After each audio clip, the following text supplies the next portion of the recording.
ಒಂದ್ ನಿಮಿಷ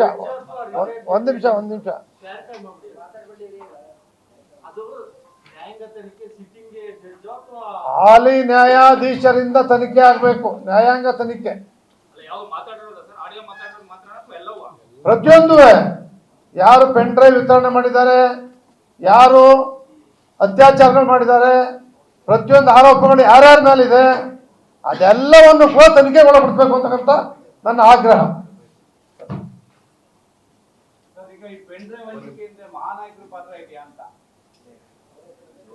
ಹೇಳು ನೀವು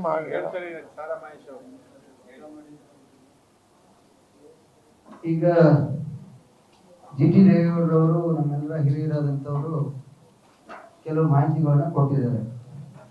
ಸ್ನೇಹಿತರೆ,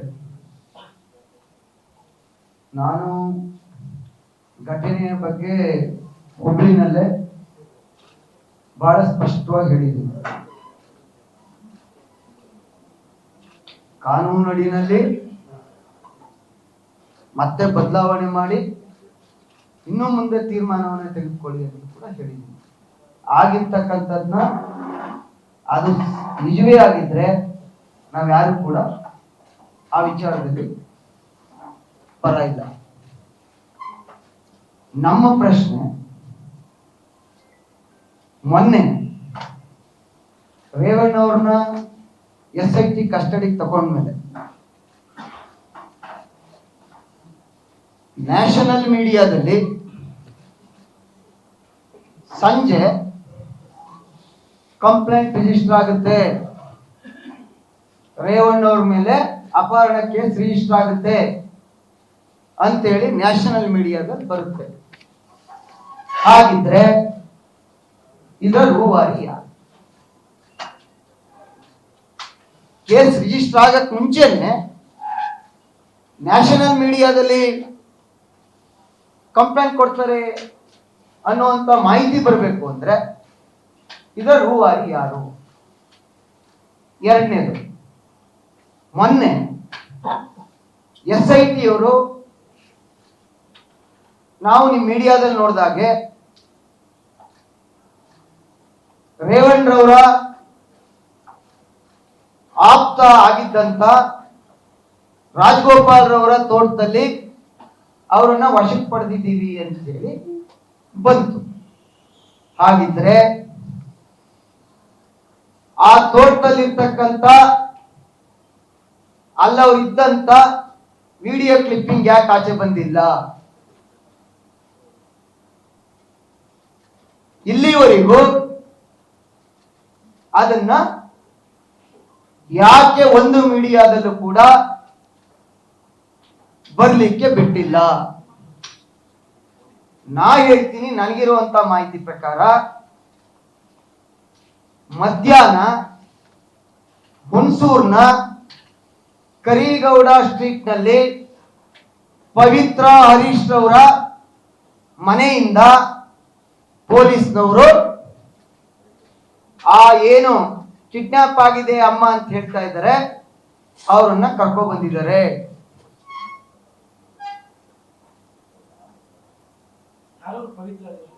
ಪವಿತ್ರ ಹರೀಶ್ ಅಂತ ಹೇಳಿ ಕರಿಗೌಡ ಸ್ಟ್ರೀಟ್ ನಲ್ಲಿ ಈ ಅಮ್ಮ ಅವರ ಸಂಬಂಧಿ, ಅವ್ರ ಮನೇಲಿದ್ದಂತವ್ರನ್ನ ಕರ್ಕೊ ಬಂದಿದ್ದಾರೆ.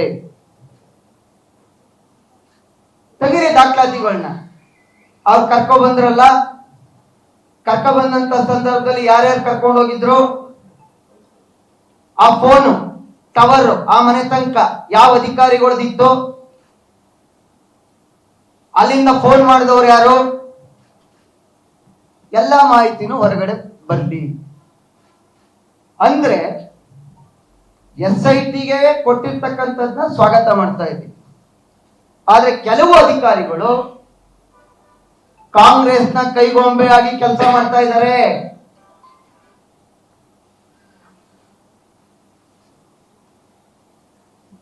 ಎರಡನೇದು, ಈ ಆರೋಪ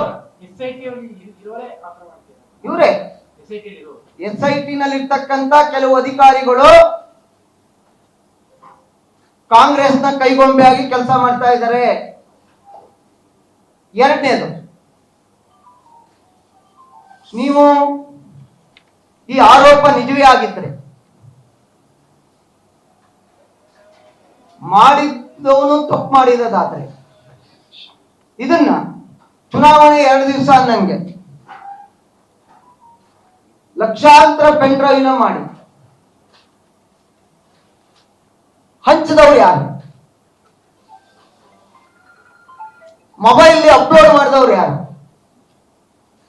ಇನ್ನು ಯಾಕೆ ಅವ್ರ ಬಗ್ಗೆ SIT ಅವರು ಕ್ರಮ ತಗೋತಾ ಇಲ್ಲ?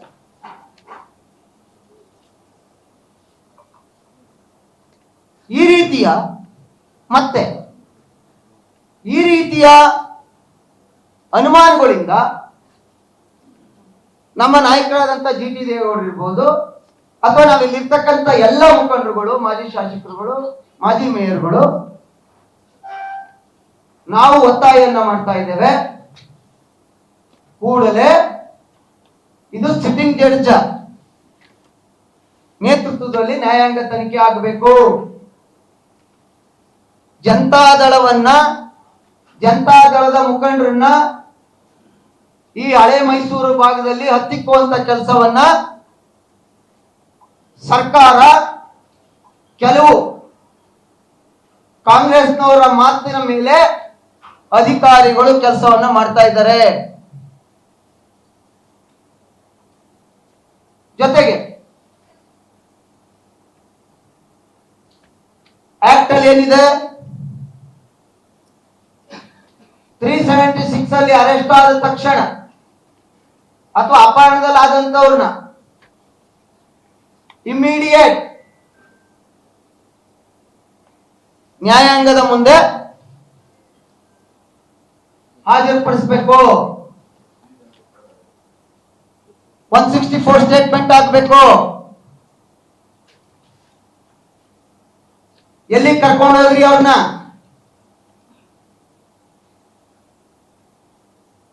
ಇದೆಲ್ಲವೂ ಕೂಡ ನಮಗೆ ಆತಂಕ ಇದೆ.